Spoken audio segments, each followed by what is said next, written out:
back to the channel. Welcome back to one pedal and 3 amps, where I take one pedal and I put it through 3 different types of amps.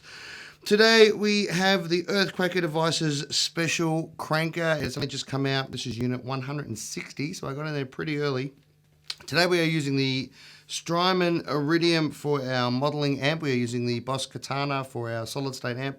And we're using the good old trusty Marshall Astoria for the valve amp. It is a single-ended valve amp. So we are using the radial headlight. Thank you, radial, for the headlight. To separate our speaker, a special cranker signal into 3 different equal parts. Which works a treat. So nice and clean, the Iridium sounds like this. The Katana sounds like this. And the Astoria sounds like this.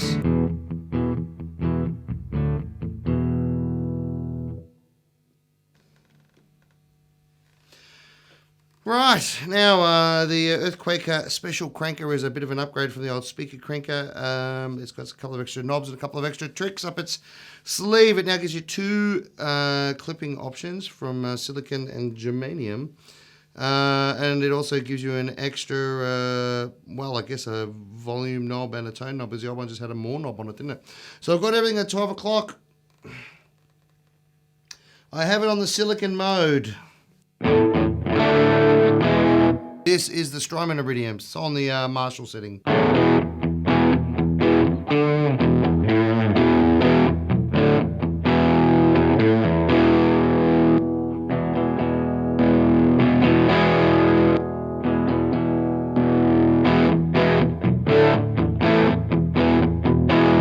With everything at 12 o'clock, of course, because that's how we roll first. Right, this is the Katana Artist Mark II.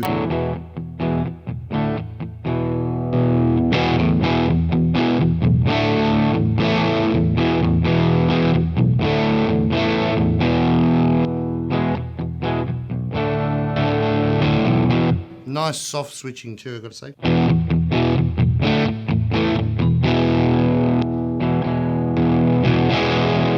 Right, onto the Strymon Iridium. I mean the Strymon, what am I doing?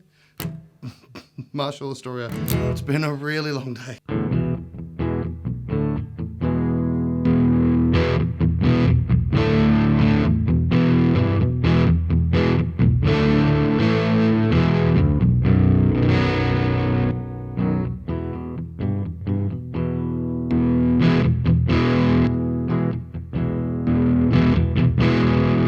I'm trying not to lean too far forward, because every time I lean forward the strings go out of tune. It's not as apparent on the baritone, but on the Telecaster it's amazing how out of tune they go when you lean forward. All right, let's crank this bad boy up, and I'm going to flick between, well, firstly I'll crank it right up so you can hear how much drive it's got, and then I'll flick between the silicon and germanium switch so you can have a listen to the 2 different types, see what they do.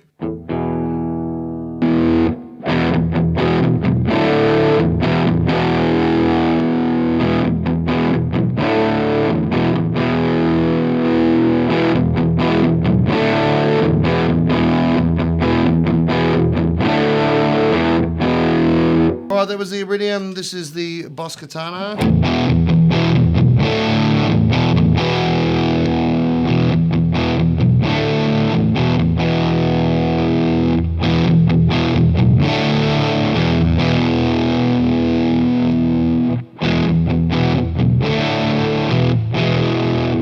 Very interesting, bit of a volume drop, and it sounds like it's rolling a little bit of the top end off as well. Let's try the Marshall Astoria.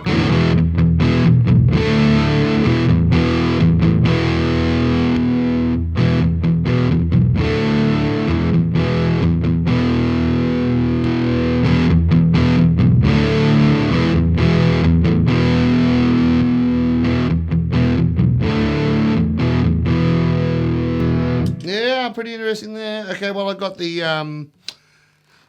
gain all the way up. I'll muck around with the tone on all of them. This is the Strymon Iridium.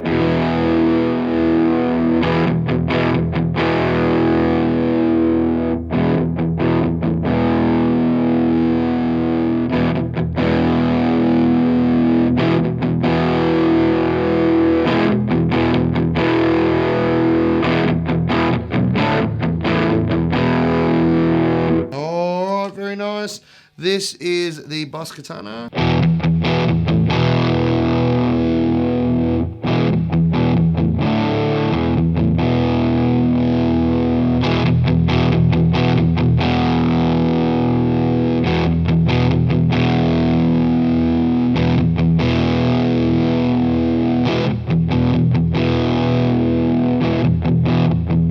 Doesn't sound like there's a huge amount of difference there. All right, here is the Marshall Astoria.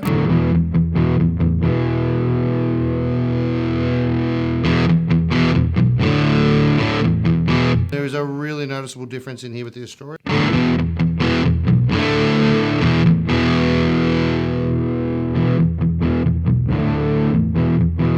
With the tone all the way down with the Astoria, it sounds like your neighbour's playing it in the next room, you know.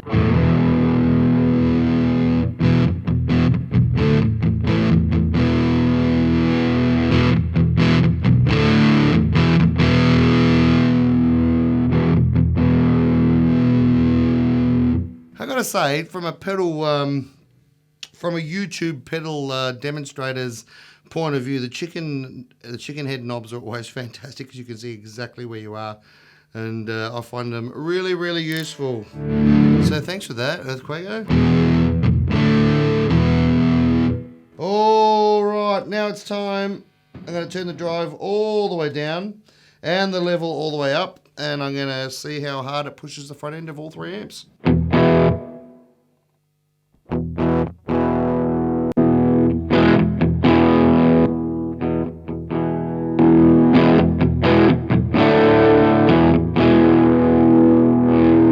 See if I can get it to push some more gain out of this Iridium.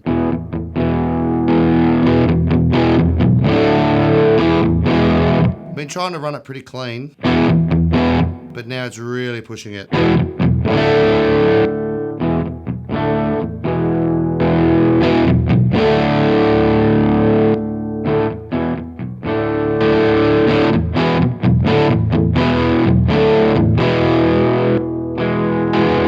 Sure is. All right, time for the Boss Katana.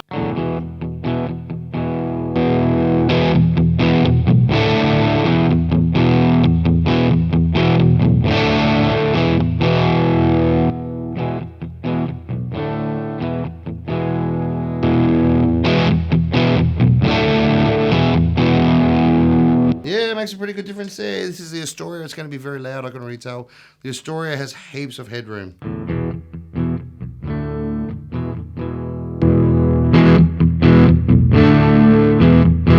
Actually, it wasn't as loud as I was anticipating. That's pretty cool.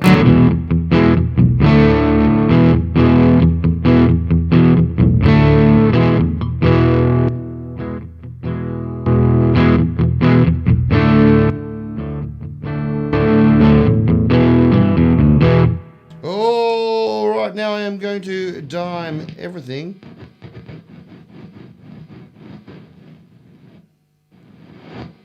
All right. Sound like a DJ. This is the Strymon Iridium.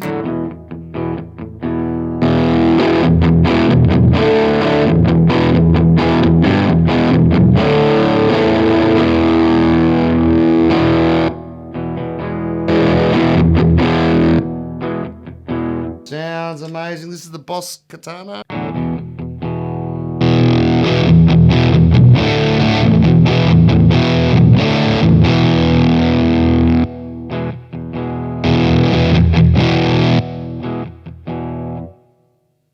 And lastly, the Marshall Astoria.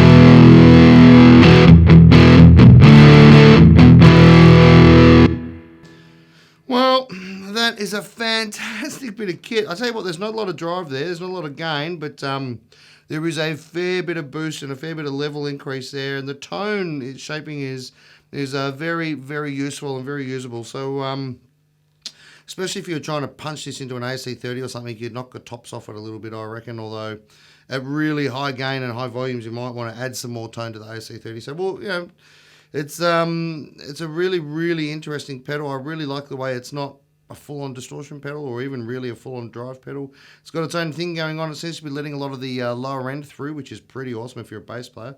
There you go. The Earthquaker Devices special cranker. I hope you guys got a better idea of how it'll sound for you in your rig through the 3 different amps. So if you got this far, please hit subscribe and like and leave a comment. Maybe give us a thumbs up. It all helps the channel a lot in the mysterious YouTube algorithm. So thanks for tuning in, and I hope you found that useful, and we'll see you next time. Bye.